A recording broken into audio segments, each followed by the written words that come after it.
বিজেপির মানে ওরা বোধহয় গুণে শেষ করতে পারবে না কতজন বড় বড় নেতা, এবং মানে পাড়ার কোনো ব্লক সভাপতি বুথ সভাপতি নয়, এমএলএ, এমপি, সাংসদ, জেলা পরিষদের মেম্বার, বড় বড় কতজন বিজেপির নেতা বিজেপির কর্মী সমর্থকদের ভোট নিয়ে তৃণমূলের কাছে সারেন্ডার করলেন, ওরা গুণে শেষ করতে পারবে না।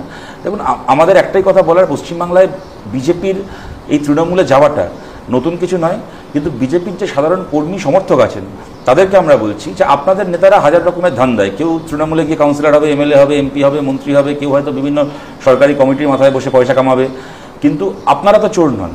সাধারণ একজন বিজেপি কর্মী সমর্থক তিনি তো চোর নন। আপনাদের কাছে আবেদন করছি, নেতারা তৃণমূলের কাছে বিক্রি হয় হোক, আপনারা বামপন্থীদের সঙ্গে আসুন, আমরা একসঙ্গে পশ্চিমবাংলা থেকে তৃণমূলকে তাড়িয়ে পশ্চিমবাংলাতে একটা সুস্থ পরিবেশ ফিরিয়ে আনি। যে কিন্তু মাঝখান থেকে নেতাগুলো কি আপনাকে ধর্মের নামে উস্কানি দিয়ে আপনাকে আপনার ঘরের ছেলেকে দাঙ্গা করতে পাঠাচ্ছে, আপনার ঘরের মেয়েকে ধর্মবিদ্বেষী তৈরি করছে, করে নিজেরা তৃণমূলের কাছে বিক্রি হচ্ছে। কি হবে এদের সঙ্গে থেকে?